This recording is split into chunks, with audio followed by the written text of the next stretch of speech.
अस्सलाम वालेकुम ma'am.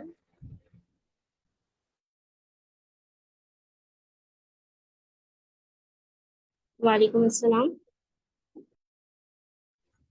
Ma'am मैं ना आपसे एक बात शेयर करना चाह रही थी। कल से मैं काफ़ी स्ट्रेस में आ गई हूँ क्योंकि जो जो आपने लीड कोड के प्रॉब्लम्स हमारे साथ शेयर किए थे, अब मैं उनको करना चाह रही हूँ तो वो मुझसे हो ही नहीं रहे। मुझे कुछ भी समझ नहीं आ रही और काफ़ी ज़्यादा माइंड पे बर्डन हो गया है। कुछ समझ नहीं आ रही क्या करूँ। अच्छा, आप उनको मीन्स समझ को जो सोल्यूशन दिया उनको समझना चाह रही हूँ। सॉरी मैम, क्या कहा आपने? मैंने कहा जो सोल्यूशन मैंने भेजे हुए आप उनको समझना चाह रही हैं।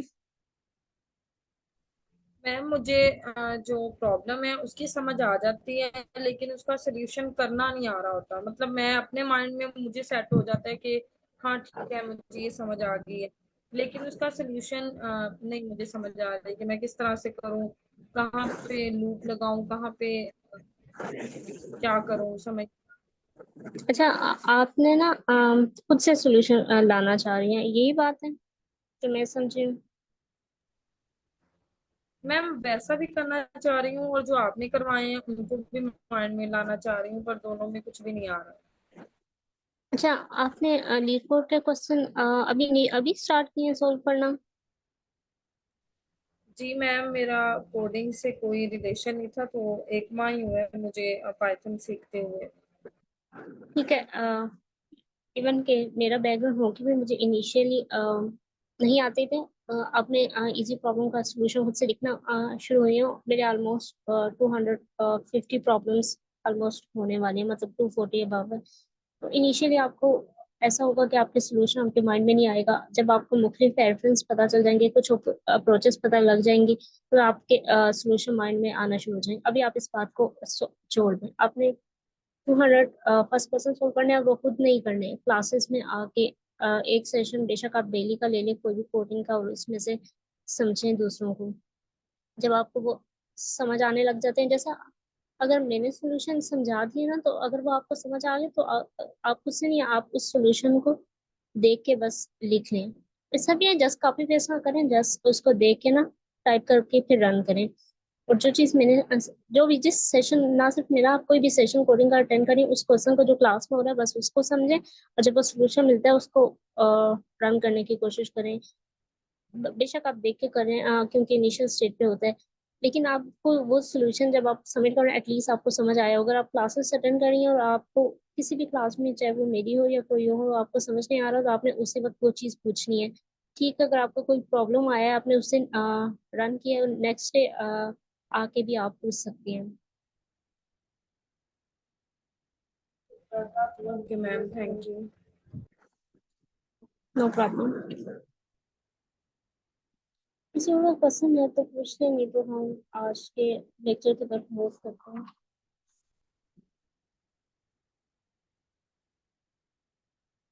तो फाइनली मैंने पहले भी एक दफ़ा बताया था, और लास्ट टाइम आप क्वेश्चंस के लिंक्स नहीं डाला करें। जैसे एक डे में अगर टाइम है, 3% अगर क्वेश्चन छोटे हैं वो प्रेजेंट करेंगे, तो लॉन्ग लिंक्स होते हैं। जस्ट आपने ना क्वेश्चन का नेम लिखना है विद नंबर के साथ शीट के अंदर, जो गूगल डॉक शेयर हुई है, और कंट्रोल के की प्रेस करेंगे तो वो लिंक आ जाएगा। फिर उसके बैक पे लिंक डाल देना, तो होगा वो हाइपर लिंक, लेकिन वो शो नहीं होगा, जस्ट क्वेश्चन होगा। तो इस तरह एक बॉक्स के अंदर हम ज्यादा क्वेश्चन नंबर लिख सकते हैं।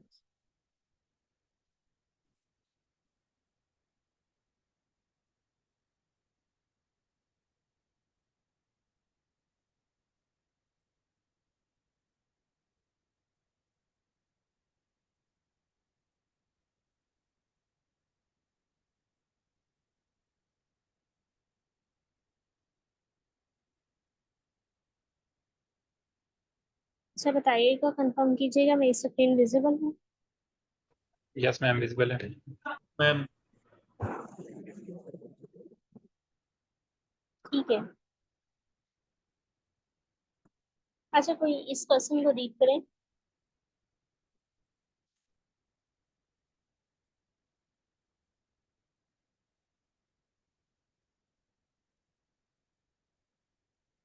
कोई पार्टिसिपेंट इस क्वेश्चन को रीड करें, तो जो भी समझ आती है बस वो बता दें। जी मैम, मैं करूँ? जी कर सकते हैं। You are given a string S, आपको एक स्ट्रिंग एस दी गई है विच कंटेन्स स्टार्स, जिसके अंदर स्टार्स मौजूद हैं इन वन ऑपरेशन। एक ऑपरेशन में आपने करना है choose a star in S, एक स्टार को चूज करना है उसको एस के अंदर। Remove the closest non star character to its left, जो नॉन स्टार मतलब जो स्टार नहीं होगा उसकी लेफ्ट के साथ जो क्लोज होगा उसको आपने रिमूव करना है, as well as remove the star itself, और स्टार को भी रिमूव कर देना है। Return the string after all stars have been remove, तो आपने वो स्ट्रिंग देनी है जिसके अंदर तमाम के तमाम स्टार्स रिमूव हो गए होंगे। Okay, thank you ma'am. Ma'am ने काफी एक्सप्लेन कर दिया इस क्वेश्चन को। एक दफा मैं फिर दोबारा से एक्सप्लेन कर देती हूँ ताकि जिन क्वेश्चन पार्टिसिपेंट को समझ नहीं आई वो भी पूछ लें।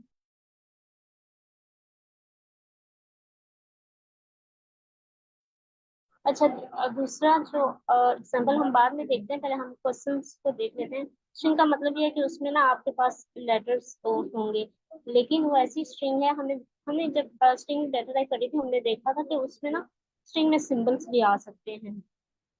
तो हम अब कैसे नॉर्मल स्ट्रिंग में आ सकता है, लेकिन हमारे पास जो स्ट्रिंग आएगी उसमें एक लेटर्स होंगे और साथ में स्टार होगा। हमने क्या करना है, हमने उस स्टार्स को, उस स्ट्रिंग में से ना हर स्टार को देखना है। जब भी स्टार आएगा ना तो हमने क्या करना है, उस स्टार को भी उस स्ट्रिंग से खत्म करना है।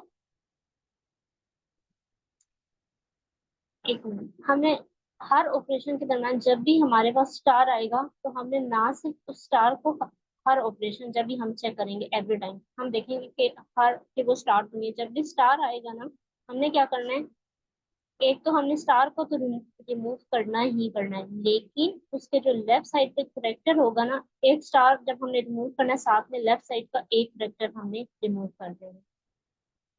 ये हमने काम, जब भी स्टार आएगा उसका लेफ्ट साइड का जो करेक्टर होगा वो हम रिमूव करेंगे।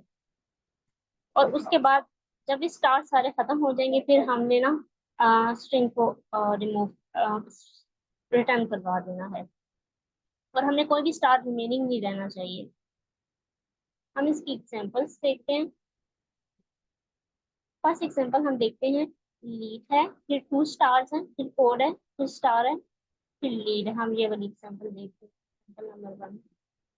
आप देखिए, ये सिर्फ हमारा से आउटपुट रह गया। हम देखते हैं ये कैसे आई है। हमने हमेशा जब भी लूप स्टार्ट करते हैं हम देखते हैं हमारा ये लेफ्ट होती है और ये राइट होता है, और हमारा लूप हमेशा इस साइड से स्टार्ट होता है। तो हमने वन बाय वन चेक करना है। जैसे हमने एल देखा ये हमारे पास स्टार नहीं, तो हम अपना लूप नेक्स्ट टाइम मूव कर जाएंगे। फिर हम देखेंगे ई है, क्या वो, हम ना स्टैक के प्रो चूज करेंगे और हमारा जब भी करेक्टर होगा हम उसे जस्ट अपेंड करवाते जाएंगे। फिर हम ई का करेक्टर उठाएंगे, ये भी करेक्टर है स्टार नहीं, हम इसको अपेंड करवा देंगे। फिर ई को भी हम अपेंड करवा देंगे, टी को भी हम जस्ट करवाते जाएंगे। लेकिन जब स्टार आएगा हमने इसको स्टैक के अंदर में अपेंड नहीं करवाना है, क्योंकि हमने स्ट्रिंग से रिमूव करना है। अगर हमने देखा है, जैसे हमने नहीं किया था, जैसे हम करेक्टर कर रहे थे एक तो अपेंड हुआ होता था, अगर दूसरा भी आ जाता था हम इसको अपेंड नहीं करवाते थे। हम क्या करेंगे, स्टार को हमने रिमूव करना है तो हम इसको अपेंड ही नहीं करवाएंगे। और जो टॉप ऑफ स्टैक में पड़ा है इसका क्लोजेस्ट करेक्टर इस टाइम लेफ्ट वाली साइड पे टी है, क्लोजेस्ट सबसे ज्यादा। इस टाइम ये वाला इसका क्लोजेस्ट करेक्टर है। और हमारे पास स्टैक के टॉप में ना ये पड़ा होगा। जैसे हम यहाँ एक स्टैक ड्रा कर लेते हैं, हम देखते हैं पहले हमने एल अपेंड किया था, फिर हमने ई किया था, फिर हमने दोबारा से ई किया था, फिर हमने जब वन बाय वन चेक किया था, समझ लो हम ये चार करेक्टर स्टैक के अंदर से अपेंड करवा चुके हैं। अब आप देखिए, जैसे ही स्टार आएगा तो हम इसको अपेंड नहीं करवाएंगे। हम देखेंगे ये स्टार है, हमें तो ये चाहिए नहीं ना, हमें रिमूव करवाना है। तो न्यू स्टैक के अंदर हम स्टार तो अपेंड ही नहीं करवाएंगे, लेकिन हम क्या करेंगे, जो इसका क्लोजेस्ट करेक्टर है वो टी है और टॉप ऑफ स्टैक में इस टाइम ये मौजूद है, तो मैं इसको क्या करूंगी, जो स्टैक डॉट पॉप कर दूंगी, और पॉप फंक्शन हमेशा सबसे लास्ट एलिमेंट को रिमूव करेगा। तो हम इसको टी को यहाँ से निकाल देंगे। अब ये एल डबल ई रह गया। देखिए जब आप देखिए दोबारा से स्टार आया तो ये स्टार तो बीच में खत्म हो चुका, ये टी भी निकल गया। अब आप देखिए इस स्टार का जो क्लोजेस्ट करेक्टर है वो ये ई बन रहा है, टॉप ऑफ स्टैक पे ई है, ये हमारे पास टॉप है इस टाइम। जैसे दोबारा स्टार आया, मैं इसको तो प्रिंट नहीं करवाऊंगी स्टैक के अंदर पुश, और साथ में इसका क्लोजेस्ट करेक्टर ये बन रहा है, तो इसको हम रिमूव कर देंगे। अब हमारे पास सिर्फ एल ई रह गया है। दोबारा हमारे पास सी आएगा तो हम सी, अब हम जो हमने रिमूव करवा दी हमने उसको निकाल देना है। अब हम देखते हैं दोबारा से हमारे पास जो नेक्स्ट एलिमेंट आया वो सी आया है, तो ये ई तो हमने रिमूव कर देना है ना स्टार के लिए। ये क्लोज, ये टी और एक स्टार रिमूव हो चुका है। जब दोबारा स्टार आया तो इसका क्लोजेस्ट करेक्टर ये वाला ई बन रहा था टॉप पे, तो हमने इसको भी रिमूव कर दिया। अब हम देखेंगे, अब हमारे पास नेक्स्ट जो एलिमेंट आया है वो सी आया है, तो सी हमारे पास स्टार नहीं है तो हमने इसको पेन करवा दिया। नेक्स्ट हमारे पास ओ आया है, ये भी स्टार नहीं है तो हमने इसको पेन करवा दिया। फिर नेक्स्ट हमारे पास डी आया है, तो वो भी स्टार नहीं है तो हमने अपेंड करवा दिया। अब जब देखें दोबारा से स्टार आ गए तो हमने स्टार को तो अपेंड ही नहीं करवाना, और जो टॉप ऑफ इसका क्लोजेस्ट करेक्टर इस टाइम डी बन रहा है, तो हमने देखना है हमारे स्टैक के टॉप पे भी इस टाइम यही पड़ा होगा, तो ये हमने इसको रिमूव करवा देंगे। और हम इसको स्टैक से रिमूव करवा रहे हैं तो हम इसको निकाल देंगे। अब नेक्स्ट क्या होगा हम देखेंगे, ई आया है, ये स्टार नहीं है तो हम इसको अपेंड करवा देंगे। अब ये स्टैक में हमने देखा लिस्ट में हमारे पास इसका एलिमेंट पड़े होते हैं, हमने इसको स्ट्रिंग में कन्वर्ट करना है, और हमने पीछे देखा था हम ज्वाइन का मेथड यूज करते हैं, लेकिन हमारे पास क्या लेटर बच गए, एल ई सी ओ ई। आंसर में देखिए एल ई सी ओ ई। ये समझ आया कैसी एग्जाम्पल हुई है, कैसे हम ये काम करेंगे स्टैक को यूज करके। अगर किसी को नहीं क्लियर तो वो यहाँ पे पूछ सकता है।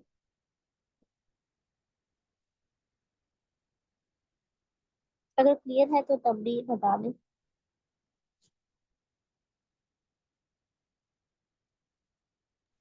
यस मैम क्लियर है। ठीक है, हम आगे मूव करते हैं। ये एग्जाम्पल सबको समझ आ गया। हम अप्रोच भी कुछ यही यूज करेंगे मैंने। अब हम नेक्स्ट पे जाते हैं। अब हम देखते हैं हमारे पास नेक्स्ट एग्जाम्पल भी सेम होगी। पहले ई होगा, फिर ए आर, फिर ए, ऐसी पांच हो जाएंगे। जैसे ही ये स्टार आएगा तो टॉप के स्टैक में ये वाला ई होगा, ये रिमूव हो जाएगा, इस स्टार को हम अपेंड नहीं करवाएंगे। फिर दोबारा आएगा तो स्टैक के जो टॉप पे है वो एस पड़ा होगा। हम इसका भी ड्राई रन कर लेते हैं, फिर आपको समझिए। हमने एक स्टैक बनाई, सबसे पहले हमने ई आया हमने अपेंड करवा दिया, जब तक स्टार नहीं आता हम अपेंड करवाते जाएंगे। ठीक है, नेक्स्ट हमारे पास अरेज में आर आ रहा है, आर भी स्टार नहीं है। फिर ए आ रहा है, हमने इसको भी अपेंड करवा दिया। फिर ऐसा आया, हमने इसको भी अपेंड करवा दिया। फिर ई आया, हमने इसको भी अपेंड करवा दिया। अब स्टार आ गया तो टॉप स्टार का एडजस्टिंग एलिमेंट इस टाइम ई है, हमारे टॉप ऑफ स्टैक में भी ई पड़ा है, तो हमने इसको रिमूव कर देना है। और एक स्टार हमारे सीक्वेंस से निकल गया, पहले फर्स्ट वाला ये निकल गया। अब दोबारा स्टार आ गया और इसका एडजेसेंट एलिमेंट ये ई भी निकल चुका है, इसका एडजेसेंट एलिमेंट इस टाइम एस बनता है। हमने टॉप ऑफ स्टैक से स्टार को तो डालना ही नहीं है, और इसका एडजेसेंट क्लोजस एक फैक्टर भी डिलीट करना है, तो हमने एस को डिलीट कर दिया। हमारे पास सेकेंड वाला स्टार भी रिमूव हो गया और एस भी रिमूव हो गया। अब दोबारा स्टार आया थर्ड वाला, तो इसका ये बाकी बीच में रिमूव हो चुके। ए हमारे पास स्टैक के टॉप पे है, तो हमने ए को भी, ये स्टार भी थर्ड वाला खत्म डालना ही नहीं है, और इसका क्लोजेस्ट करेक्टर हमने रिमूव करवा दिया। फिर दोबारा से फोर्थ स्टार आया, ये सारे बीच में ना ए तक डिलीट हो चुके हैं। अब फोर्थ स्टार आया, इसका क्लोजेस्ट करेक्टर आर बन रहा है, तो हमने ना आर को कट कर दिया।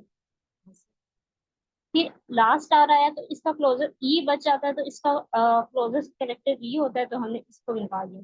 अब हमने जब सारे रिमूव कर दिए तो हम देखते हैं कि हमारे पास इस टाइम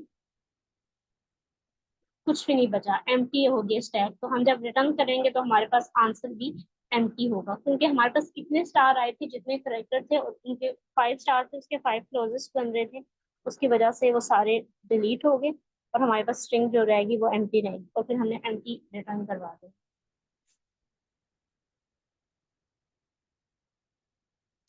अच्छा, हमारे पास ये 2 एग्जाम्पल हमने कर लिए हैं। अब हम कोड की तरफ मूव करेंगे और हम कोड में स्टैक डाटा स्ट्रक्चर यूज करेंगे।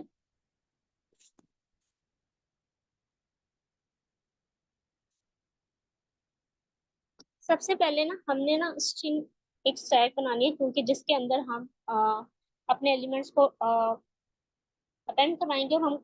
अच्छा, अब हम देखिए हम इसमें ना स्टैक यूज करें। अब स्टैक हम क्यों यूज करें, हम ना उसके लास्ट से एलिमेंट रिमूव करवा सकते हैं, क्योंकि क्लोजेस्ट एलिमेंट तो वही होगा जो स्टैक के टॉप पे होगा और हमने उसे रिमूव करवाना है। तो हम इसके लिए क्या करेंगे, स्टैक यूज कर लेंगे। इससे क्या होगा कि जो उसके मीन्स क्लोजेस्ट होगा वो स्टैक के टॉप पे होगा, और स्टैक के टॉप वाले एलिमेंट को हम डायरेक्ट फॉर के थ्रू डिलीट कर सकते हैं। इस केस में हम स्टैक के थ्रू इस क्वेश्चन को सोल्व कर सकते हैं। तो हमने एक स्टैक डिक्लेयर करवानी है और हमें किसके ऊपर लूप चलाना है, अपनी स्ट्रिंग के ऊपर, और हर एलिमेंट को 1 बाय 1 उठाना है। हर करेक्टर्स वैसे आए आप रख लो, कोई भी नाम फर्क नहीं पड़ता।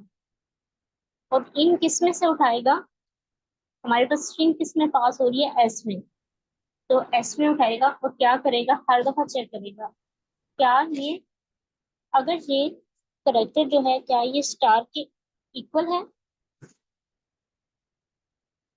अगर ये सी इक्वल इक्वल टू स्टार है, इस मीन कि हमने स्टैक के अंदर से एलिमेंट रिमूव करवाना है।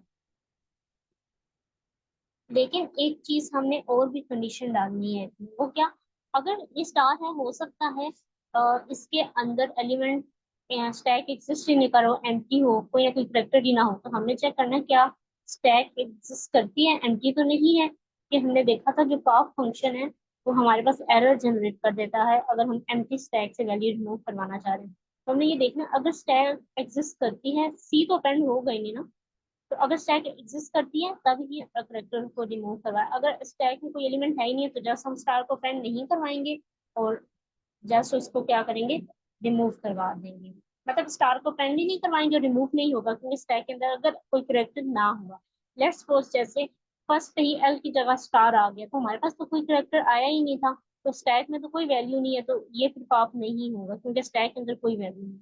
तो हमने इसलिए देखा था, हमने ये भी देखा था कि पॉप एरर जनरेट कर देता है एम्प्टी स्टैक से। तो हम इसलिए चेक करेंगे कि स्टैक एग्जिस्ट करता है कि नहीं।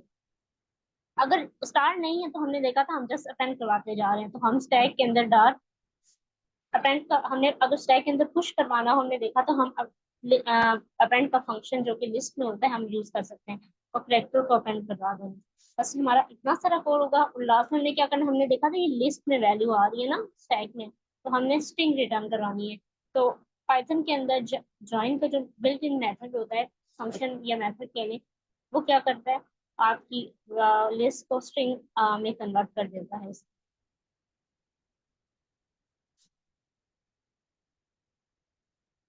ये हमारे पास सबमिट हो रन हो गया, हम सबमिट भी करवा देते हैं, ये वर्क कर रहा है।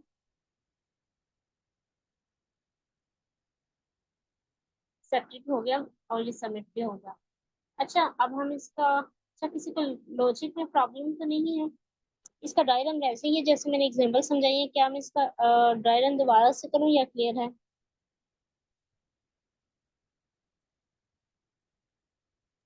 मैम यहाँ पर आपने पॉप के साथ जो ब्रैकेट लगाई है उसको एम्प्टी रखे, क्योंकि पॉप का फंक्शन ही ये होता है। लेकिन जो आपने अपेंड करवाया है वहां पर आपने ब्रैकेट में सी राइट किया है। अच्छा, अपेंड की वैल्यू का मतलब, अगर अपेंड का मतलब है कोई ना कोई वैल्यू डाल दो, तो ये कौन सी वैल्यू डालेगा उसको हमने बतानी है, ठीक है। एक चीज ये होगी, पाप का फंक्शन जो बाय डिफॉल्ट काम करता है ना, अगर आप उसको कोई ना कोई वैल्यू नहीं देते ना, तो वो by default top element means जो लास्ट पे अपेंड करवाया होता है वो रिमूव करवाता है। तो हमने हमेशा देखा था कि जो लास्ट पे स्टैक में होगा वो उसका क्लोजेस्ट एलिमेंट होगा। तो हमने हमेशा पाप को ऐसे ही इसलिए हम इसमें कोई वैल्यू नहीं दे रहे। लेकिन एक केस मिस है, हमने अगर आप क्लोजेस्ट वैल्यू के लिए तो कोई कंडीशन नहीं लगाई, सिर्फ स्टार के लिए लगाई है, क्लोजेस्ट वैल्यू के लिए तो लगाई नहीं है। ये काइंडली एलाबोरेट कर दीजिए। अच्छा ये बता दो, ये तो जब स्टार आया ना, ये देखिए। अच्छा ये जब स्टार आया ना तो इसका क्लोजेस्ट एलिमेंट क्या था, टी ना। तो इसकी स्टार की प्रीवियस आइटरेशन में स्टैक के अंदर टी अपेंड हो चुका होगा। अब स्टार को मैं पॉप नहीं करवा रही, तो इसका जो क्लोजेस्ट एलिमेंट टी वो स्टैक के टॉप पे है, तो इस वजह से मैं इसको पॉप कर दूंगी। अगर ओके अभी ओके, आप यानी कि आप ऐसा कहना चाह रही हैं कि हमने स्टार को अपेंड नहीं किया और कंडीशन देखिए, अगर स्टार आ गया तो उससे जो पहले अपेंड हुआ हुआ है उसको भी पॉप करवा देगा। जी बिल्कुल, वो और वो स्टैक के टॉप पे है टी, और जी वही जी जी, इसका ओके क्लोजेस्ट एलिमेंट है। तो पॉप फंक्शन जो ओके। मैंने किया है, ये डायरेक्टली टॉप एलिमेंट को रिमूव करता है, अगर हम इसके अंदर कोई वैल्यू ना पास करें। अगर करेंगे तो वो स्पेसिफिक करेगा। तो इस वजह से स्टैक का तो फंक्शनैलिटी है ना, जो लास्ट देखिए सबसे लास्ट पे कौन सा एंटर हुआ था, टी। और डिलीट सबसे पहले ये हो रहा है, ये लास्ट में का साउथ का प्रिंसिपल फॉलो कर रहा है। तो ये स्टैक बेसिकली इसे ही कहते हैं। हम एक दफा ट्राई रन भी कर ही लेते हैं इस क्वेश्चन का। यहाँ से हम देखते हैं, ये स्टैक हमने बनाई है, तो एक स्टैक भी हम डिक्लेयर कर लेते हैं यहाँ पे इधर ही एस के नाम से। सबसे पहले एस हमारे पास ये है। सबसे पहले सी के अंदर क्या आएगा, हम स्टैक ऊपर डिक्लेयर करते हैं। जैसे ही हमारे पास एस में से सबसे पहली वैल्यू कौन सी उठाएगा, सी के अंदर कौन सी वैल्यू आएगी, एल। एल के अंदर सी के अंदर एल आ गया है। हाँ, जो भी वैल्यू लिखूंगी वो हर लूप की बारी आएगा। सी से उसने एल उठाया, चेक करेगा क्या स्टैक के अंदर अ, है वैल्यू, नहीं, ये तो कंडीशन फाल्स होगी। अच्छा, जब एक कंडीशन फाल्स हो जाती है ना, और ये एंड का ऑपरेटर होता है, एंड का ये होता है, जैसे आप उर्दू में देखें ना, तो Ali and Hamza will go to school tomorrow. It's mean कि वो दोनों स्टूडेंट्स जाएंगे, एक नहीं जाएगा। जब हम एंड लगाते हैं ना, तो इसका मतलब वो दोनों ने वो काम करना है। सेम पाइथन के अंदर भी होता है, जब आप एंड ऑपरेटर लगाते हैं ना, तो इसका मतलब ये होता है ये दोनों कंडीशन ट्रू होंगी, तो तब ये अंदर वाली स्टेटमेंट चलेगी। अगर हम और कह दे अली या हमजा स्कूल जाएगा, तो इसका ये मतलब होता है कि एक बंदे ने जाना, एक कंडीशन ट्रू होना। तो यहाँ पे हमने एंड लगाया।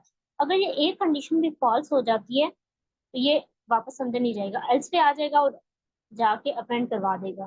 क्योंकि अगर स्टैक एग्जिस्ट नहीं कर, स्टैक के अंदर वैल्यू नहीं है, तो ये स्टार का क्या फंक्शन है, हम तो कोई वैल्यू, बेशक स्टार है, हम इसे पॉप तो नहीं करवा सकते। तो ये क्या करेगा, सी इस टाइम एल था और स्टैक के अंदर क्या आ गया, हमने एक स्टैक डिक्लेयर की हुई है, यहाँ पे क्या आ जाएगा। मैं जस्ट एल लिख रही हूँ, लेकिन ये स्ट्रिंग के अंदर कर्ली ब्रैकेट्स होंगे, एल इसने अपेंड करवा दी। अब हम देखते हैं, दोबारा लूप चला एल के अंदर। अब सी के अंदर एल की वैल्यू खत्म होगी, और कौन सी वैल्यू आ गई, ई, नेक्स्ट आइटरेशन में लूप की। अब आप देखिए, अब स्टैक भी एग्जिस्ट करिए, हमारे पास एल है और साथ में सी इक्वल टू स्टार है, नहीं। एक कंडीशन फॉल्स होगी, एक ट्रू है, लेकिन एंड का फंक्शन तो तब रन होगा जब दोनों कंडीशन ट्रू होंगी। ये अंदर नहीं जाएगा, डायरेक्ट एल्स पे आ जाएगा और सी को जाके अपेंड करवा देगा।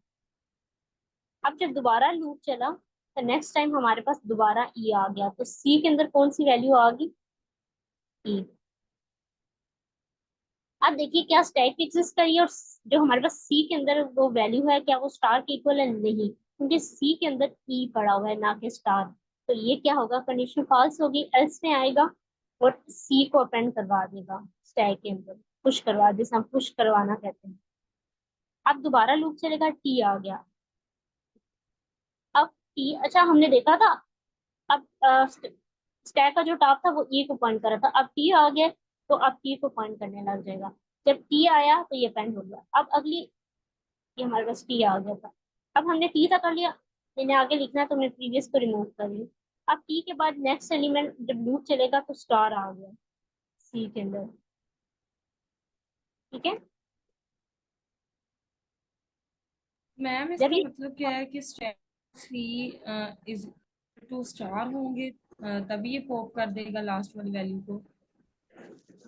आप लाइन नंबर 6 की बात कर रही हैं। जी मैम। हाँ, हम इसी आइट्रेशन पे जा रहे हैं जी, जब ये स्टार होगा और ये दोनों कंडीशन ट्रू होनी चाहिए। हम अभी इसी पे आ रहे हैं। अब सी के अंदर हमारे पास कौन सी वैल्यू आ गई, स्टार। अब हम देखेंगे स्टैक एग्जिस्ट करिए, स्टैक के अंदर वैल्यूज हैं जी, हमारे पास स्टैक के अंदर वैल्यूज हैं। दूसरे हम ये देखेंगे क्या सी के अंदर कौन सी वैल्यू आई, सी के अंदर इस टाइम कौन सी वैल्यू पड़ी है, स्टार। ये जो सी की वैल्यू है इस स्टार के इक्वल है।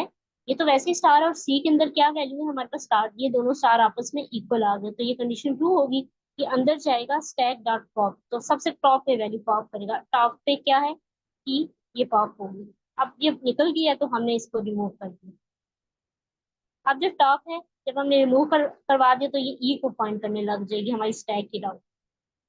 अब इफ की जब कंडीशन एग्जीक्यूट होती है, आपको पता है इफ एल्स में ये होता है, एल्स की कंडीशन एग्जीक्यूट नहीं होगी अगर एक कंडीशन का ट्रू होना जरूरी होता है। अगर इफ एग्जीक्यूट होती है तो एल्स नहीं होगी, अगर इफ एग्जीक्यूट नहीं होती तो उस केस में एल होगी।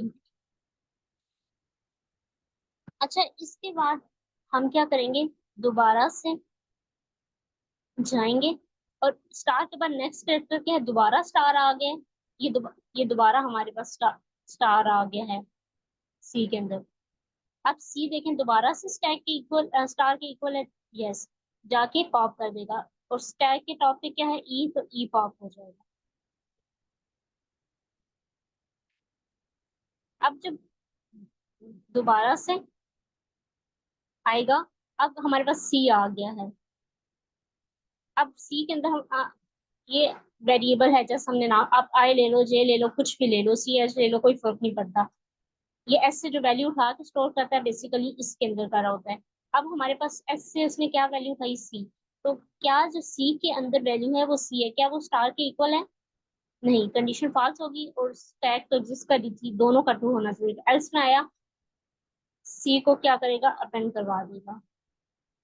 अब दोबारा नेक्स्ट मूव करेगा, देखेगा ओ है, ओ क्या स्टार के इक्वल है, नहीं, एल्स वाली कंडीशन एग्जीक्यूट होगी और ओ को अपेंड करवा देगा। फिर डी को देखेगा, स्टार नहीं है तो एल्स में आएगा और डी को अपेंड करवा देगा। फिर अब देखें, अब दोबारा से स्टार आ गया। अब सी के अंदर क्या वैल्यू स्टोर होगी, हमारे पास स्टार। सी के अंदर क्या वैल्यू आ गई, स्टार। तो अब ये क्या करेगा, सी सी के अंदर जो वैल्यू स्टार है और ये भी स्टार है, तो ये दोनों आपस में इक्वल हो गए हैं। डबल इक्वल चेक करता है, दोनों वैल्यू सेम है, तो ये दोनों सेम है, तो स्टैक के अंदर जाके पॉप करेगा। इस टाइम जो हमारे पास स्टैक के टॉप, इसका देखिए, इसका यहाँ पे लेफ्ट क्या बन रहा है, क्लोजर सेगमेंट डी बन रहा है, तो देखिए स्टैक के टॉप पे भी डी है। हमने इसको रिमूव कर दिया, स्टैक से निकाल दिया, पॉप फंक्शन इसको निकाल देगा।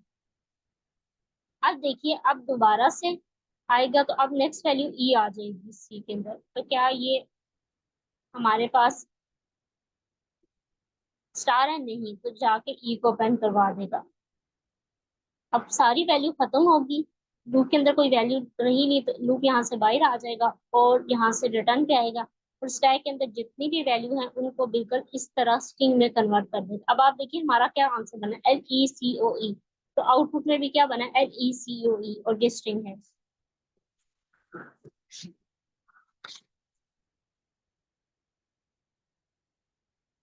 अच्छा, किसी ने क्वेश्चन किया है।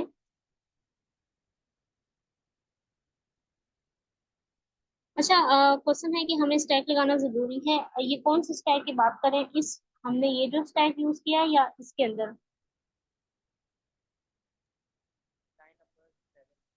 जिन्होंने क्वेश्चन चैट में किया है।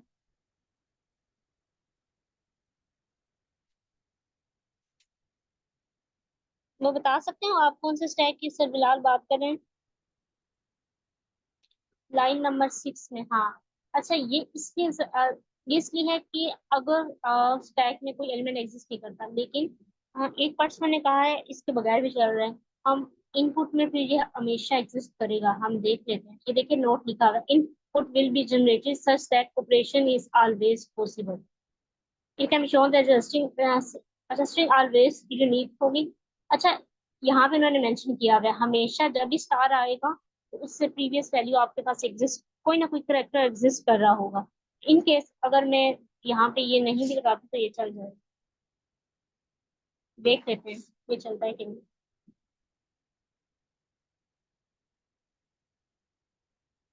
यहाँ पे तो हमारे पास है ही नहीं ना, स्टार तो आ रहा है, हम उनको इनपुट केस देख लेते हैं। हाँ, ये चल रहा है, क्यों चल रहा है, क्योंकि हमारे पास इन्होंने मेंशन किया हुआ है कि जो इनपुट आएगी उसमें जब भी स्टार आएगा उससे पहले कोई ना कोई ऑपरेशन पॉसिबल होगा, मीन उससे पहले कोई ना कोई रिमूव का ऑपरेशन पॉसिबल इसलिए होगा कि कोई ना कोई पहले हमारे पास कैरेक्टर एग्जिस्ट करता होगा, तो इस केस में चल जाती है। लेकिन अगर ऐसा केस आ जाता है जिसमें नहीं चलती, तो हम character might be first star आ जाए, तो उस केस में ना हम स्टैक का फंक्शन लगाएंगे। आपको क्लियर हो गया होगा?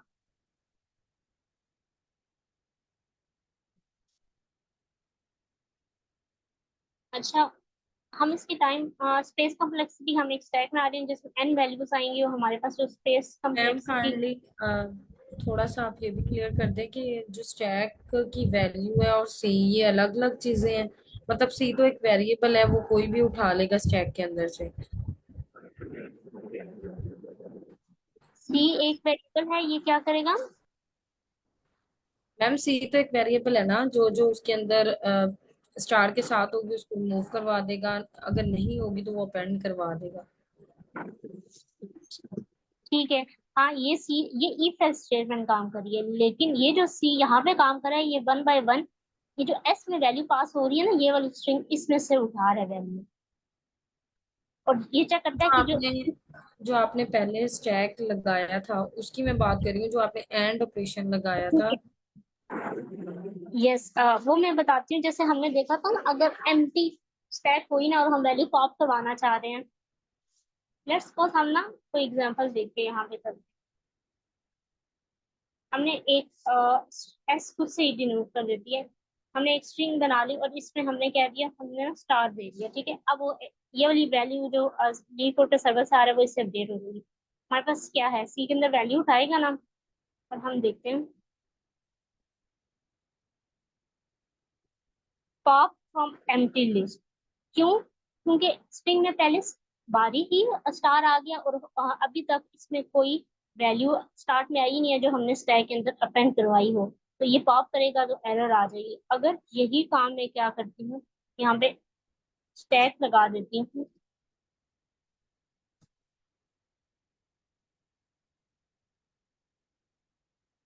अब ये एरर नहीं दे रहा, ठीक है। ये रॉन्ग आंसर इसलिए आया, हमने खुद से स्ट्रिंग ले ली, हम उस प्रॉब्लम को नहीं ले रहे। इस स्ट्रिंग को अब समझ आइए आपको स्टैक का काम, फंक्शन क्या काम कर रहा है। जी मैम। तो बिल्कुल स्टैक का फंक्शन ये नहीं क्या करता, टैग स्टैक को में हमने एलिमेंट होना चाहिए। क्या कहा है? मैं कह रहा हूँ जैसे स्टैक में कोई ना कोई एलिमेंट होना चाहिए, खाली एम्प्टी होगा तो एरर दे देगा वो। जी बिल्कुल, एम्प्टी पे स्टैक एरर नहीं देती। जब हम pop value empty stack, pop का मतलब होता है रिमूव कर दो, वो वाली पॉप का function by default last element remove करता है। स्टैक के अंदर कोई वैल्यू ही नहीं है, तो ये कैसे जाके रिमूव करेगा? तो ये हमने देखा था, ये रन टाइम एरर आ जाती है। तो इस चीज को अवॉइड करने के लिए हम स्टैक लगाते हैं। लेकिन अगर ये यहाँ पे यही केस चेंज हो जाए कि स्टार्ट से पहले, ये भी हो सकता है स्टार फर्स्ट लाइन पे आ जाए, उससे पहले कोई करेक्टर ना आया हो, अगर ये क्वेश्चन ऐसे चेंज हो जाता है तो हम यहाँ पे ये स्टैक लगाएंगे। लेकिन इन्होंने कहा है कि ऑपरेशन ऑलवेज पॉसिबल, मीन्स उससे पहले कोई ना कोई करेक्टर एग्जिस्ट करेगा, तो हमें इस केस में अब जरूरत नहीं पड़ेगी अगर हम इस नोट को करें। ये स्टेट हमने खुद से बनाई है, तो ये इसलिए एरर देगी। अब हम दोबारा से करेंगे।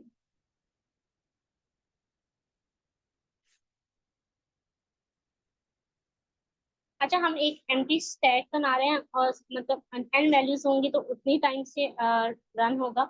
हमारे पास जो ओवरऑल इसकी स्पेस कॉम्प्लेक्सिटी है, हमने जस्ट एक स्टैक ही बनाई है, तो ओवरऑल एन होगी। और अगर हम ये देखते हैं कि हमारे पास टाइम कॉम्प्लेक्सिटी इसकी क्या आती है, हमने एक, ये एन टाइम्स चलेगा ये लूप, हम एनोटेट कर देते हैं। ओ ऑफ एन होगी, एन जितनी भी वैल्यूज होंगी, जितनी भी एस के अंदर।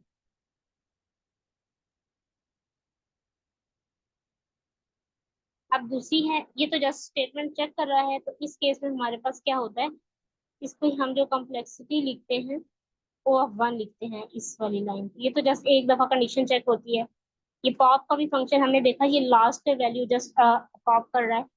अगर हमने एरे में देखा था सारी वैल्यू एडजस्ट होती है अगर हम किसी स्पेसिफिक स्पेस पे इंसर्ट करें, अगर डिलीट भी करें। लेकिन अगर हम इसको स्पेसिफिक वैल्यू देते हैं तो उस केस में एडजस्ट, यहाँ पे तो ये जस्ट लास्ट से पॉप करेगा, ये भी ओ ऑफ 1 हो जाएगी।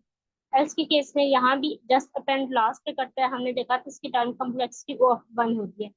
यहाँ तक सिर्फ इसकी ओ ऑफ एन है, और रिटर्न पे भी देखें तो इसकी भी ओ ऑफ एन है। ये एन वैल्यूज को, जितनी भी स्ट्रिंग के अंदर वैल्यू है उनको 1 by 1 लेके स्ट्रिंग के अंदर कन्वर्ट करेगा। लेकिन ये दोनों एक ही इंडेक्स में है, तो हम क्या करेंगे, इन दोनों को प्लस कर देते हैं। O of n plus O of n, ये O ऑफ 2n हो जाएगी। तो 2 कांस्टेंट होता है, तो ओवरऑल हमारे पास क्या हो जाती है, हम कांस्टेंट को इग्नोर कर देते हैं जब n हमारे पास है। तो ओवरऑल इसकी time complexity O of n है और स्पेस की O ऑफ n है।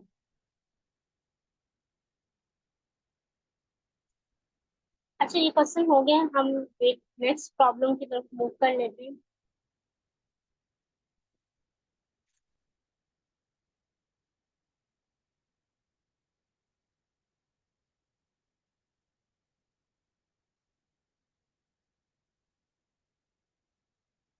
अच्छा, हमने ये करना है, हमारे पास एक बेस वाला गेम है, उसमें ये है, हम गेम क्या है, हमने स्पोर्ट्स का रिकॉर्ड रखना है। कुछ रूल्स होंगे हमारे पास। जब भी गेम स्टार्ट होगी, आपको पता है जब भी गेम स्टार्ट होती है उसमें कोई रिकॉर्ड नहीं होता। अब हमारे पास स्ट्रिंग्स होंगे, उसके अंदर हमने कुछ ना कुछ ऑपरेशन परफॉर्म करने होंगे। Where operation I is the I operation must apply to the record and is one of the following. अच्छा, अगर हमने जैसे एक स्ट्रिंग चल रही है, आई है 0 इंडेक्स पे, हो सकता है हमने कोई ऑपरेशन अप्लाई करना हो, 1 होगा उस पे भी हमने कोई ना कोई ऑपरेशन अप्लाई करना है, 2 पे भी। तो ये आई है, वो है जिस इंडेक्स में हम करंटली होंगे, हमने उसका ना वो करना होगा, ऑपरेशन अप्लाई करना होगा। अब ऑपरेशन क्या करना, अगर कोई ना कोई इंटीजर है, इसका मतलब है वो हमारे पास न्यू स्कोर है और हमने उसको जस्ट अपेंड करवा देना है अपनी रिकॉर्ड की जो भी हमने बनाया होगा। अगर प्लस का ऑपरेशन आता है, तो इसका मतलब है हमने प्रीवियस दो स्कोर्स की भी वैल्यू को प्लस कर देंगे। जैसे प्लस का आया और प्रीवियस दो कौन सी बनेंगी, एक स्टैक, एक माइनस। हम इसमें ना स्टैक यूज करेंगे, क्योंकि प्रीवियस दो वैल्यू हम स्टैक के अंदर कैसे सर्च कर लेंगे, -1 टॉप एलिमेंट और नेगेटिव इंडेक्सिंग हमने देखी थी, सेकंड लास्ट एलिमेंट को हम एक्सेस करेंगे। तो प्लस में हम प्रीवियस दो वैल्यू को ऐड कर देंगे। अगर डी आता है हमारी इनपुट के अंदर, तो हम क्या करेंगे, हमने स्कोर का ना डबल कर देना। जैसे 5 है तो 5 का डबल 10 होता है, तो हम क्या करते हैं, अगर 2 से उसको मल्टीप्लाई कर दें तो स्कोर डबल हो जाता है। अगर सी आता है तो हमने प्रीवियस स्कोर मीन्स वो प्रीवियस स्कोर हम हमारा सही नहीं है, तो हमने उसको रिमूव करवाना है। तो सी जब भी आएगा तो इट्स मीन प्रीवियस स्कोर वही होगा जो स्टैक के टॉप पे होगा, तो हम स्टैक यूज करेंगे तो उसमें से उसको पॉप करवा देंगे। देखिए, सारे काम हो जाएंगे तो आखिर में जितने भी स्कोर्स होंगे, हमने उसके सम उसको सम करवा के उसको रिटर्न करवा देंगे।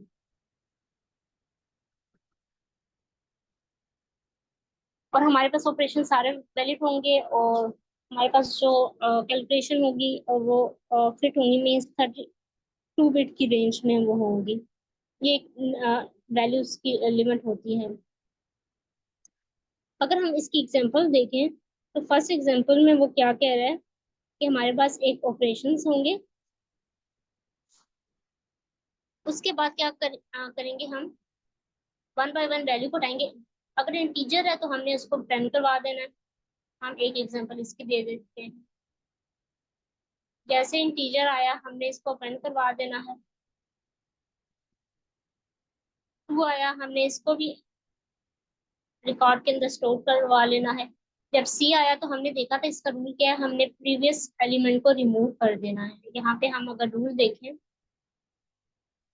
प्रीवियस स्कोर जो है वो रिमूव हो जाएगा। तो प्रीवियस सी से कौन सा बनता है, 2, तो आज वो हम हमारे पास हमेशा ही स्टैक के टॉप पे होगा, तो हमने 2 को क्या कर देना है, रिमूव कर देना। जैसे ही डी आया हमारे पास, इसका क्या मतलब था, हमने स्कोर का डबल करवा के रिकॉर्ड में स्टोर करवाना है। और कितने स्कोर का, डबल ऑफ प्रीवियस स्कोर। इस टाइम हमारे पास प्रीवियस स्कोर क्या है, जस्ट 5 ही है, तो 5 का डबल क्या हो जाएगा, 5 इंटू 2 10। 10 हो जाएगा। ये हमने करवा दिया। अब आया प्लस का ऑपरेटर। प्लस क्या कहता है कि प्रीवियस दो वैल्यू का सम करवाना है। तो हमारे पास प्रीवियस दो वैल्यू कौन सी है, 5 + 10, यही दो हैं, हमने 25 करवा देंगे। मैम 15 होगा। यस, 15 होगा।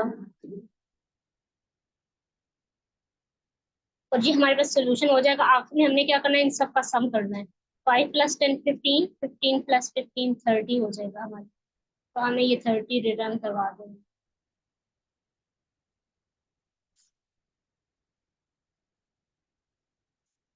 तो यहाँ तक किसी को समझ नहीं आई तो काइंडली पूछ लीजिए।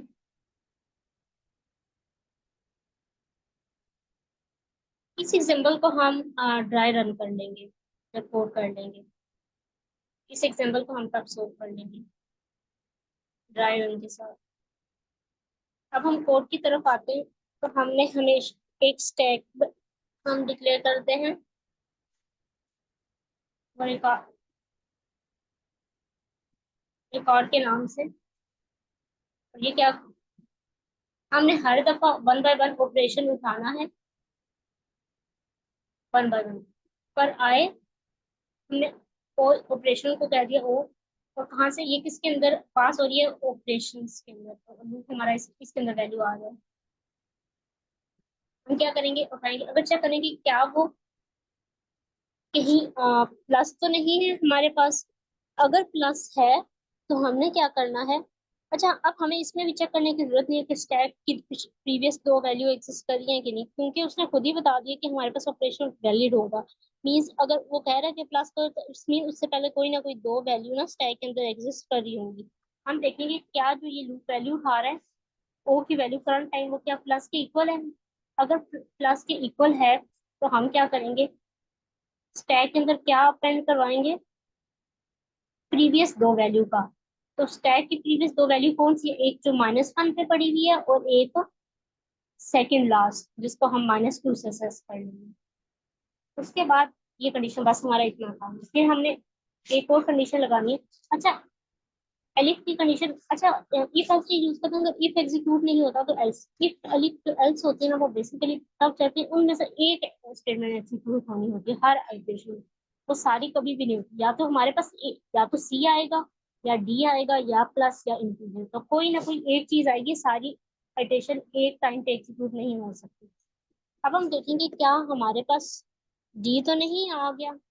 अगर ये डी आता है तो हमने देखा था हमारा रूल क्या है कि हमने प्रीवियस 2 वैल्यू को क्या कर देना है, डबल करवा देना। और डबल हमारे पास कौन सा ट्रू अगर हम लगाएं तो वो हमारी वैल्यू को डबल करवा देगा। प्रीवियस वैल्यू हमेशा स्टैक के टॉप पे होगी और वो -1 से सेट कर लेंगे। अगर हमने दोबारा देखना है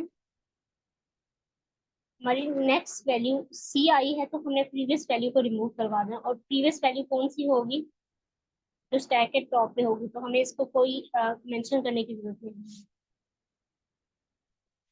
अगर ये तीनों ऑपरेशन नहीं है तो इस केस में क्या मीन्स है कि हमारे पास अगर ना वो सी है ना वो डी है ना वो प्लस है, तो इस केस में हमारा इसका मतलब है वो वैल्यू इंटीजर है। इंटीजर को जस्ट हमने अपने रिकॉर्ड के अंदर अपेंड करवा देना है को। हमने एक मिस्टेक कर दी, हमने इसका नाम रिकॉर्ड दिया था, यहाँ पे हमने स्टैक लिख दिया, तो हमने इस सबको रिकॉर्ड करना है, स्टैक नहीं। हमने रिकॉर्ड के नाम से स्टैक बनाई है।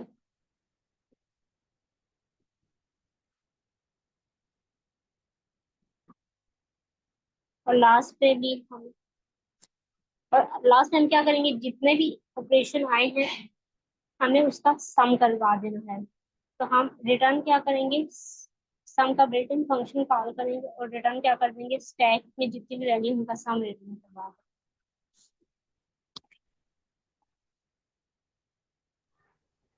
स्टैक इज नॉट डिफाइंड, हमने की स्टैक चेंज। लास्ट पे भी हमने स्टैक नीचे कर दिया, हमारे पास जो इस टाइम स्टैक का नेम है वो रिकॉर्ड है।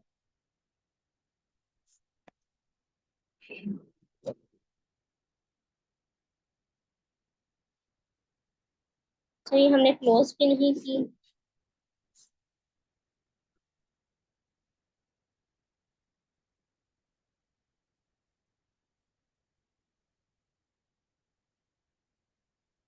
और रिकॉर्ड, अच्छा हमने ना रिकॉर्ड जो है ना स्ट्रिंग में आ रहा है, तो सम जो फंक्शन है ना वो इंट वैल्यू में करता है, तो हमने जब भी इंटीजर को स्टोर करवाना है ना तो हमने स्ट्रिंग से कन्वर्ट करवा के उसे इंट में करना है। ये देखिए हमारे पास ना ये स्ट्रिंग में वैल्यू आ रही है, तो स्ट्रिंग की वैल्यू को जब हमने सम करवाना होता है तो उसे इंटीजर में कन्वर्ट करना है, तो हम जब भी वैल्यू अपेंड करवाएंगे स्टैक के अंदर तो हम उसे इंटीजर में कन्वर्ट करवा के करवाएंगे, इस वजह से ये उसको सम में प्रॉब्लम होगी।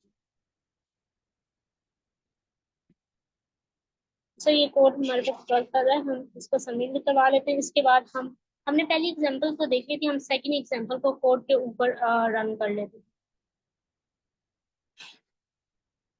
अब हम देखते हैं, अच्छा यहाँ पे ये ओपीएस का नाम दिया हुआ ऑपरेशन, लेकिन यहाँ पे जो वैल्यू आ रही है वो ऑपरेशन दिया हुआ है, इससे कोई फर्क नहीं पड़ता। अच्छा अब हम स्टार्ट करते हैं इसका ड्राई रन। सबसे पहले हमने एक रिकॉर्ड के नाम से एक स्टैक बना ली, मैं इसको जस्ट यहाँ पे आर कह रही हूँ। अब ये डिक्लेयर हो जाएगी। अब जैसे ही 5 आया, अब ऑपरेशन के अंदर क्या आ गया, 5। क्या ये प्लस है, नहीं, कंडीशन फॉल्स होगी, अगली में देखिएगा। अच्छा इफ एलिफ में ये होता है, अगर ये कंडीशन ट्रू होगी तो बाकी सारी एग्जीक्यूट नहीं होगी, अगर ये ट्रू हो गया तो सारी स्किप हो जाएंगी। इसमें एक स्टेटमेंट एग्जीक्यूट होता है, ये फॉल्स हो गया तो फिर नेक्स्ट पे जाता है। ये डी है, नहीं। ये सी है, नहीं। तो अगर ये तीनों नहीं है तो इसका मतलब वो इंटीजर है, तो वो आके इसको इंटीजर में कन्वर्ट करेगा और स्टैक के अंदर 5 को ओपन करवा देगा। अब जब दोबारा चलेगा तो 5 की बजाय नेक्स्ट वैल्यू क्या आ जाएगी हमारे पास, -2। क्या ये प्लस है, नहीं। क्या ये डी के इक्वल है, नहीं। ओ की वैल्यू -2 है। क्या ये सी के, नहीं। तो ये इंटीजर है, ये आके -2 को क्या करेगा स्टैक के अंदर। अब जब दोबारा देखेगा 4, तो ना ये प्लस है, ये भी कंडीशन फॉल्स हो जाएगी, ये भी कंडीशन फॉल्स हो जाएगी। एलिफ की भी तो एल्स में आके क्या करेगा, जब सारी कंडीशन फॉल्स होती है तो लास्ट पे वो हमेशा एल्स को एग्जीक्यूट करता है, तो यहाँ पे क्या करेगा 4 को प्रिंट करवा देगा। अब नेक्स्ट वैल्यू क्या आ गई है, 4 के बाद हमारे पास प्रीवियस अब सी आ गया है, तो क्या चेक करेगा, अब ओ के अंदर सी वैल्यू है, क्या ये प्लस के इक्वल है, नहीं, फॉल्स। क्या ये डी के इक्वल है, नहीं। ओ के अंदर क्या वैल्यू पड़ी है, सी, तो ये सी और ये सी इक्वल हो गई, ये कंडीशन ट्रू हो गई है। रिकॉर्ड के अंदर जाएगा, लास्ट वाली वैल्यू को पॉप कर देगा। लास्ट वाली वैल्यू क्या है, 4, प्रीवियस 4 इस टाइम 4 है, ये पॉप हो जाएगी और ये एल्स की कंडीशन पर एग्जीक्यूट नहीं होगी। दोबारा जाएगा, फिर नेक्स्ट वैल्यू उठाएगा, ये डी की है। अब ये प्लस के इक्वल है, नहीं। क्या ये डी के इक्वल है, ट्रू है। तो स्टैक के अंदर जाएगा, जो रिकॉर्ड -1 टॉप पे वैल्यू फोर्थ रिमूव हो चुका था ना, अब टॉप पे वैल्यू क्या है, -2। -2 को मल्टीप्लाई 2 से करेगा तो ये क्या हो जाएगा, -4। तो हम इस 4 को ये हम रिमूव कर चुके हैं। अब जो हमारे पास वैल्यू क्या आ गई, -4 को क्या करेगा, अपेंड करवा देगा।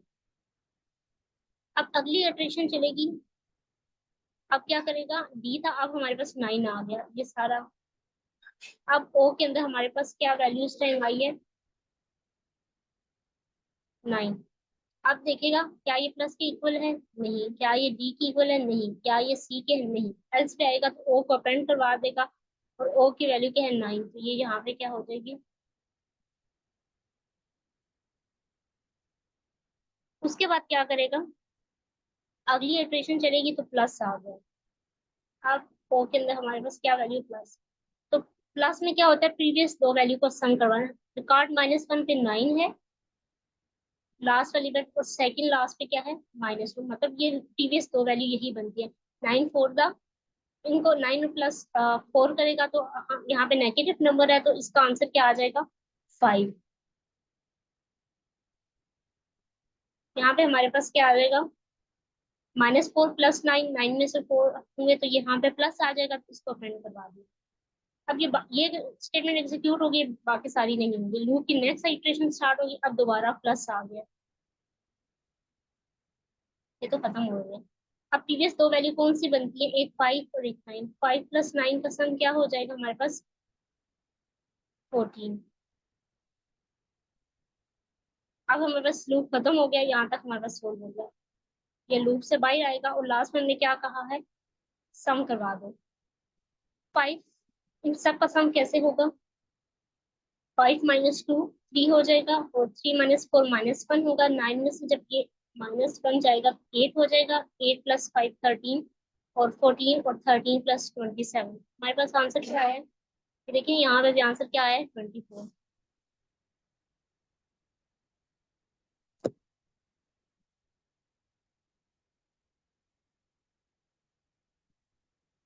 लाइन नंबर 2, अच्छा ये पैरामीटर जो होते हैं, किसी का क्वेश्चन आया हुआ है कि पैरामीटर, ये हमने देखा था फंक्शन हम डिक्लेयर करते हैं, इसमें हमारे पास दो वैल्यूज आ रही होता है, डिपेंड करता है कितने, इस केस में हमारे पास सिर्फ एक ऑपरेशन की लिस्ट आएगी, तो वो क्या होगी, लिस्ट की फॉर्म में होगी, और लिस्ट के अंदर हर वैल्यू कौन सी होगी हमने देखा है वो स्ट्रिंग में होगी, और ऑपरेशंस के नाम से वो आएगी, ये हम देख रहे हैं। और आपस हमने लास्ट में क्या देखा, जो हमने ना वैल्यू रिटर्न करवानी है वो हमने सम करवाना है, और वो इंटीजर में रिटर्न होगी वैल्यू। अगर नहीं समझ आया दोबारा से बता दें, अगर क्लियर है तब भी। इसके अलावा किसी का कोई क्वेश्चन है तो वो पूछ लें, हम एक दफा इसकी टाइम कम्प्लेक्सिटी देख लेते हैं।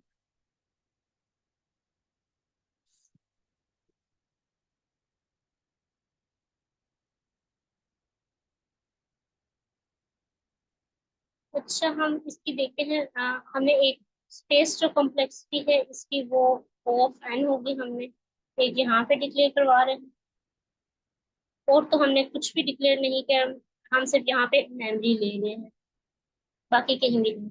ये n टाइम्स चलेगा, टाइम कॉम्प्लेक्सिटी। अच्छा हमने ये देखा था टाइम, और ये भी वो होती है जो हम बस केस में देख रहे थे, और हमने ये देखा था हम स्पेस और टाइम दोनों को ओ से ही रिप्रेजेंट करते हैं बस केस में। ये n टाइम्स चलेगा, n वैल्यूज मींस n जितनी भी वैल्यूज होंगी। ये तो जस्ट कंडीशन एक दफा चेक होगी, ये जस्ट अपेंड करवाएगा, इसकी भी ओ ऑफ 1 है, ये भी ओ ऑफ 1 है, ये भी ओ ऑफ 1 है, ये भी ओ ऑफ 1 है, ये टॉप की भी ओ ऑफ 1 है, इस यहाँ तक सबकी कॉम्प्लेक्सिटी ओ ऑफ 1 है। देखिए हम यहाँ पे आते हैं तो सम वो इंटायर लिस्ट की वैल्यू 1 बाय 1 सम करेगा, यहाँ पे हम लूप भी लगा सकते हैं, लेकिन दोनों में ओ ऑफ एन होगी। अगर हमें let's suppose built in function नहीं होता तो हम 1 बाय 1 इससे वैल्यू उठाएंगे और प्लस करवाते जाएंगे, तो दोनों की ओ ऑफ एन है, O of N plus O of N. Overall हमारे पास जो टाइम कॉम्प्लेक्सिटी है वो भी ओ ऑफ एन है, और स्पेस भी।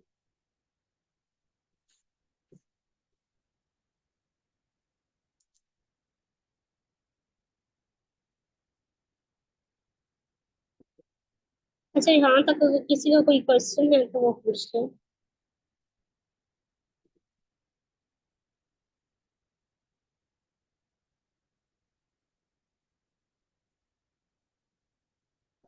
किसी का इस क्वेश्चन से रेलेवेंट किसी को अगर क्लियर ना हुआ हो।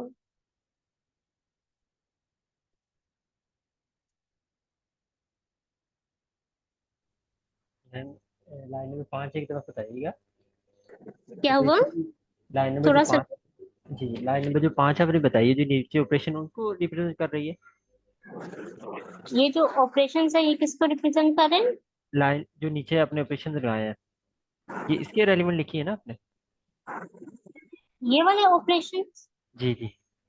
हाँ ये इस ऑपरेशन में से वैल्यू उठा रहा है 1 बाय 1, और हम ये देख रहे हैं कि 1 बाय 1 वैल्यू उठा रही है, क्या वो प्लस है, बी है या सी है, अगर ये तीनों नहीं है तो इंटीजर है। इस जो वैल्यू उठाता है हम उसको चेक करते हैं, अगर वो प्लस है तो हमारा रूल था, अगर वो प्लस आता है तो हमने प्रीवियस दो वैल्यू का सम करवाना है, अगर वो डी आता है तो हमने प्रीवियस स्कोर को डबल कर देना है, अगर वो सी आता है तो हमने रिमूव करवा देना है, अगर ये तीनों नहीं है तो इसका मतलब इंटीजर है तो हमने उसको अपेंड करवा देना है। ये ऑपरेशन बेसिकली हमारे पास ये नंबर ऑफ वैल्यूज पास हो रही है जिसपे रूल्स डिफाइन हुए हैं। रूल्स मीन या तो वो इंटीजर है रिकॉर्ड, अगर वो डी है तो हम इसका ये सिंबल इस रूल को डिनोट करता है कि हमने प्रीवियस वैल्यू का डबल करना है। सी अगर है तो ये जी इसके मैम, क्या कहा। इसकी अंडरस्टैंडिंग थी बस ये लाइन नंबर 5 की थी। तो उसमें मैम ये ना आप जैसे समझा रहे हैं ना, पहले तो ये कोड भी समझ आता था, लेक्चर रेगुलर लेने से वजह से कोड समझ आ रहा है, लेकिन अपने से लिखने से जो स्टेटमेंट भी समझ आ जाती है। जब कोड लिखना तो प्रॉब्लम होती है, तो उसको कैसे रिजॉल्व किया जाए, काइंडली बताइएगा। अच्छा आपने लीड कोड की पहले प्रॉब्लम सोल्व की नहीं है या कितनी की है? बस एक तो की थी, आई जी थिंक 3 या 4 टोटली हुई है बस अभी। हाँ, ये इनिशियल में सबको इशू आता है, इवन जब आप 200-300 प्रॉब्लम कर लोगे तो आपके पास कुछ सोल्यूशन आने लग जाएगा। जब मैं सॉल्व कर इनिशियल स्टार्ट करूँ तो मेरे माइंड में भी सोल्यूशन नहीं आता था। अब मैंने 200 से अबव सोल्व किया, ऑलमोस्ट 250 होने वाली है।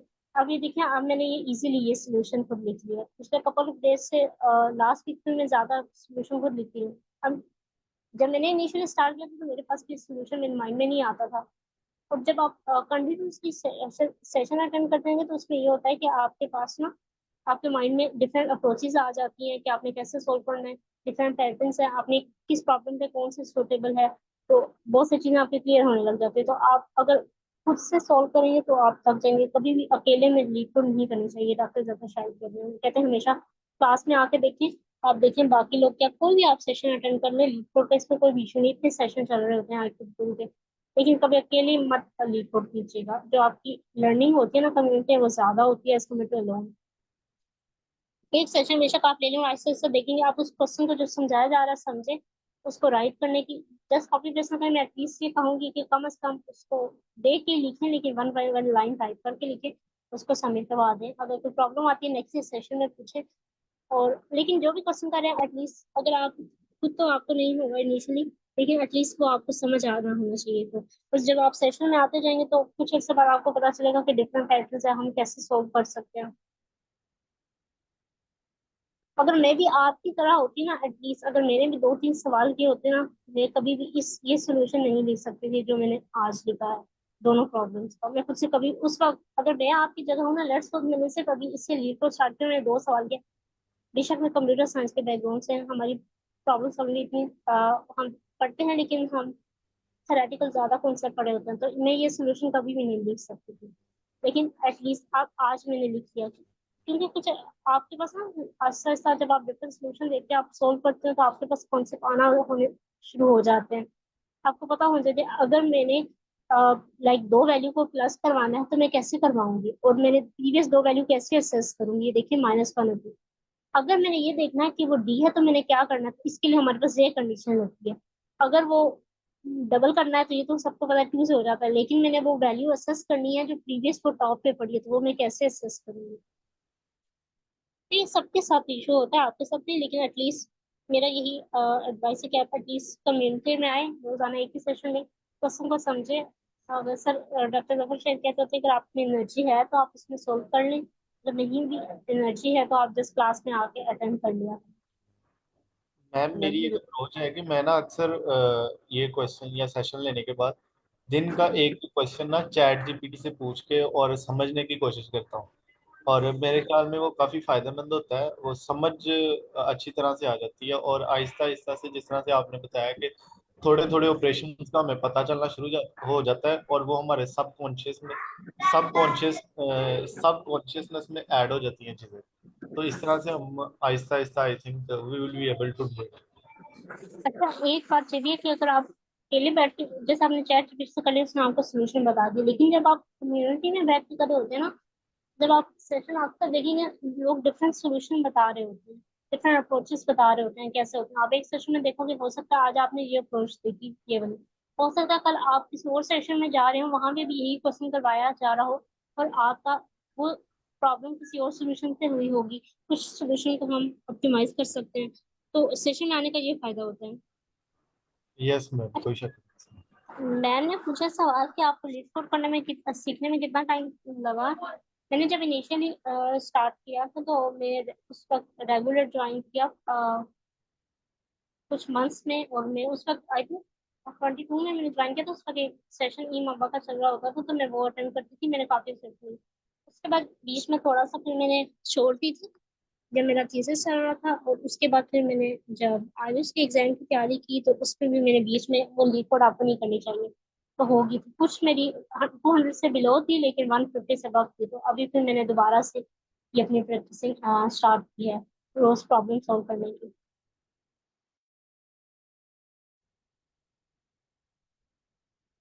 ये कुछ स्पेसिफिक टाइम नहीं होता, देखिए हर बंदे की अपनी लर्निंग कैपेसिटी होती है, किसी का भी स्पेसिफिक टाइम नहीं है, कोई जल्दी सीधा। लेकिन सफर शायद कहते हैं कि अगर आप कुछ मंथ्स के लिए रेगुलर है ना, तो आप कुछ भी क्लासेस अटेंड करें कुछ अर्से बाद, अगर जिन्होंने शुरू से भी ये सेशन लिया हो, कुछ ही क्लास लिया हो, लेकिन उनको भी अंडरस्टैंड हो जाएगा कि कुछ बेहतरी नजर आएगी, थोड़ी थोड़ी कुछ चीज़ों की समझ आने लग जाएगी।